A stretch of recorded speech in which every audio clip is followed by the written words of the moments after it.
Hi, welcome to Coffee with Confio. I'm William Freitas, and today's theme is the importance of a coach. Today we've got Rhys Parry Badkin on the show, and Rhys is a peak performance coach for small business owners and entrepreneurs. He loves helping small businesses grow their business and to free them up so they can perform better, they can live happier, and they can free themselves up so they can enjoy their lives. Rhys, thank you for coming on the show. Thanks, man. Excited to be here. Great to have you. So we'll start with tell us a little bit about your journey into becoming a coach. So I came into coaching for a number of different reasons. I think for me it was an alignment of the things that I'm passionate about and my skills. I've been in leadership development for about 15 years across different industries. But I think for me personally it started with my upbringing. I grew up in a tiny little village in North Wales, like old North Wales. And I knew even from then that I wasn't going to fit in. There was something quite different about me. Convinced I was going to be a vicar, went to church every single Sunday. But then my friends seemed to notice that I didn't quite fit in and I couldn't put my finger on it.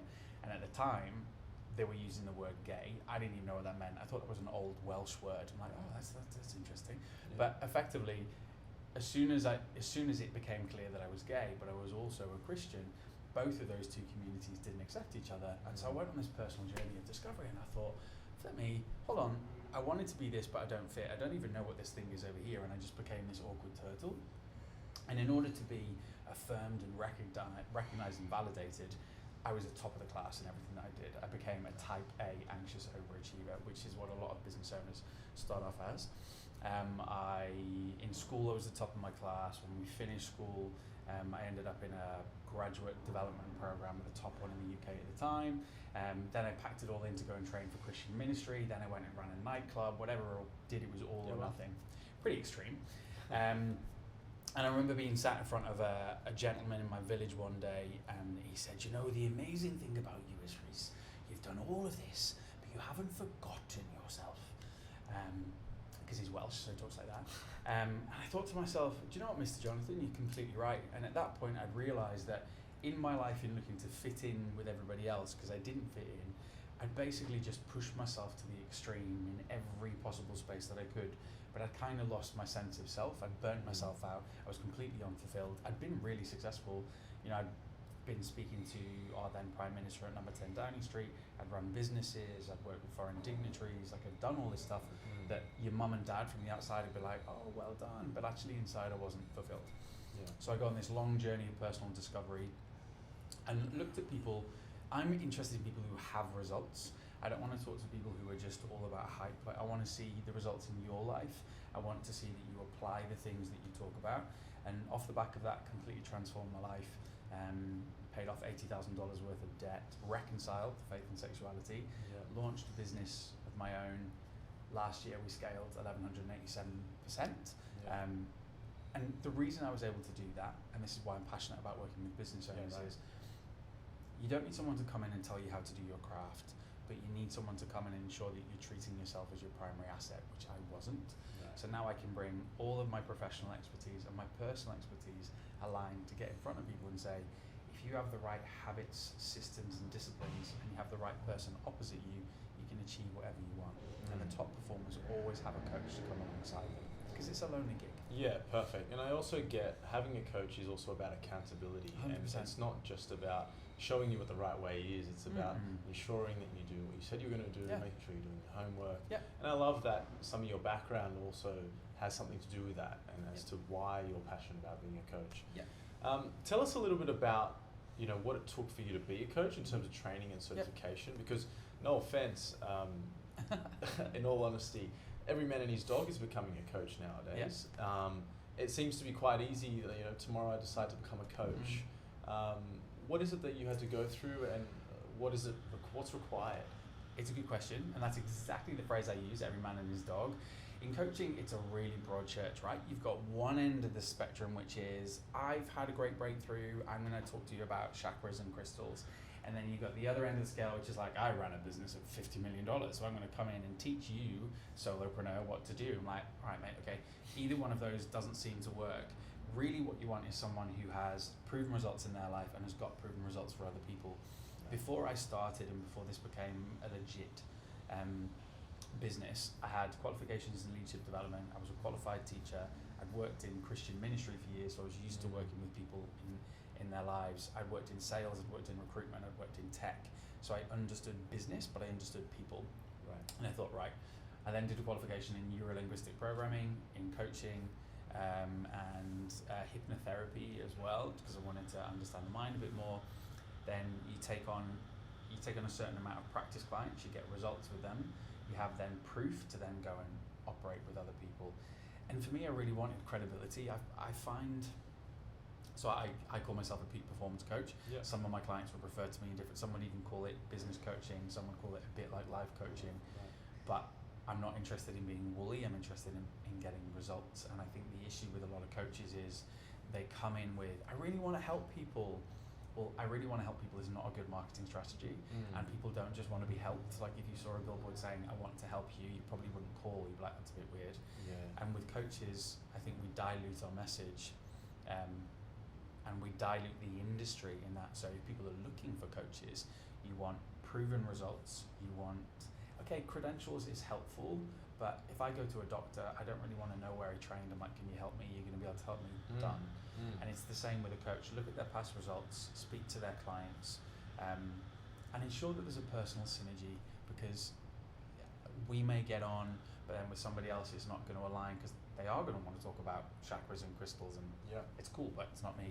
So you've got to get synergy and you've got to get proven experience. I love that. So obviously, for the listeners at home, for the business owners at home, when you're looking to choose a business coach or a coach, should we say, look at their track records, look at their results, and that's something that you 100%. share with your clients and have them get the journey that you've been on and why you can add value to their lives, which I love. I will never advocate anything to a client that I haven't done myself, I'm not doing myself, or have applied, which is why I can't speak to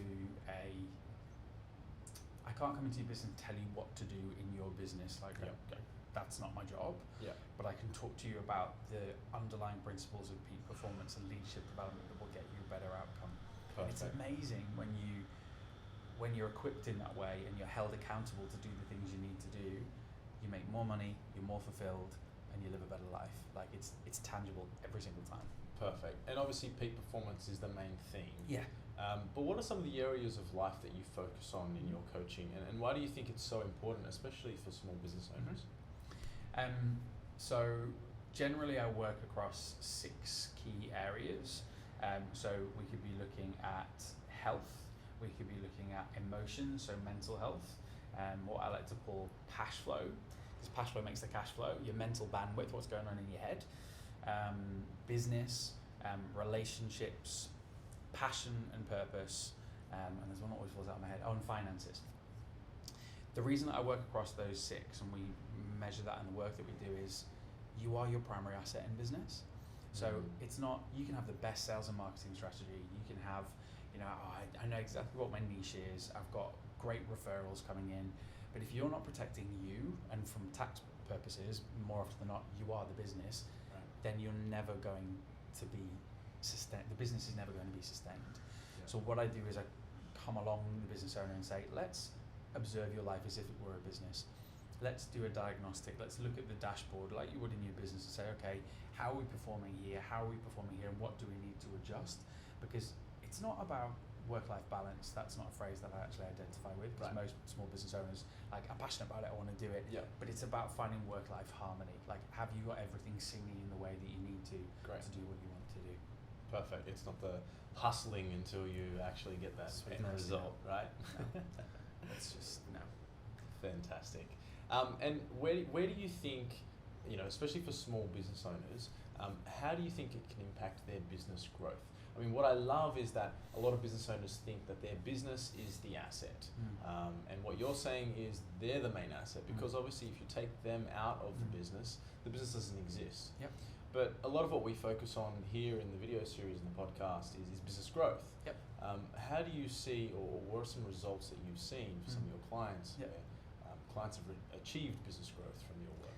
So I had a client and a good friend of mine who was a celebrity photographer working within editorial. obviously editorial or magazines and newspapers is not necessarily an industry that's growing all that much. And when he came to me, he said, look, Rhys, my numbers are down, like it's affecting my mental health.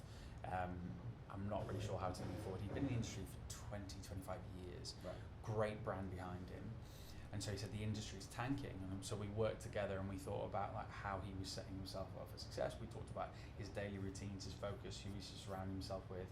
We challenged his thinking, and that's the key thing. When you are the main decision maker in the business, all you see is what you think is right, and so you're working, this is how I've always done it, and you need someone to come in and say, okay, well, let's pivot, let's think about this. Off the back of the work that we did together, 10x'd his business.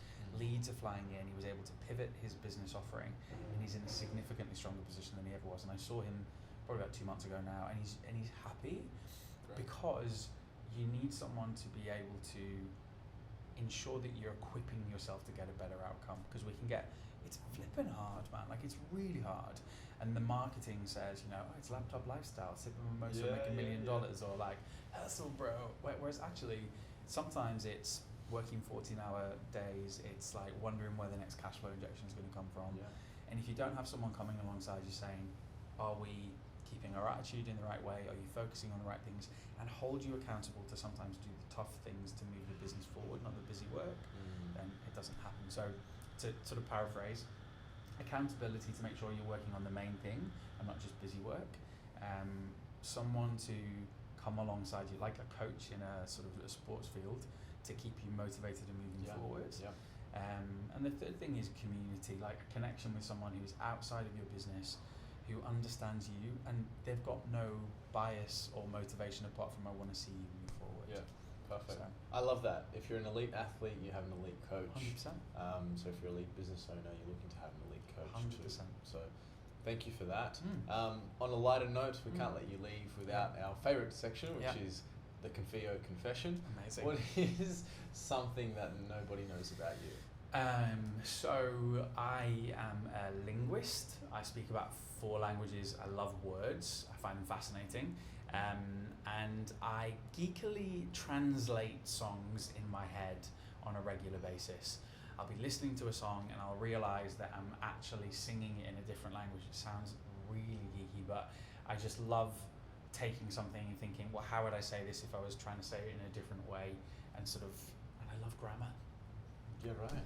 Yeah, okay. Sad. Perfect. It's true. Easy. Well, Rhys, thank you so much for being on the show. No, we really appreciate having you. To everyone back home, if you have any questions for both Rhys and myself, feel free to reach out on social media. That wraps up our Importance of a Coach episode. Again, any questions, reach out to us. Otherwise, tune in for the next episode. Thank you for watching.